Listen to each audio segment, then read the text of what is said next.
కీర్తన మనందరం కలిసి చదువుదాం రండి. 11వ కీర్తన. యెహోవా శరణుజొచ్చి ఉన్నాను, పక్షివలే నీ కొండకు పారిపోమని మీరు నాతో చెప్పుటే అలా? దుష్టులు విల్లెక్కు పెట్టి ఉన్నారు, చీకటిలో యథార్థ హృదయుల మీద వేయుటకై తమ బాణములు నారియందు సంధించి ఉన్నారు.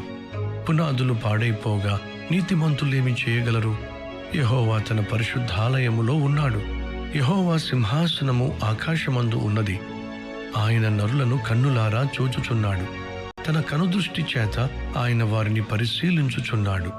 యెహోవా నీతిమంతులను పరిశీలించును. దుష్టులను బలాత్కారాసక్తులను ఆయనకు అసహ్యులు.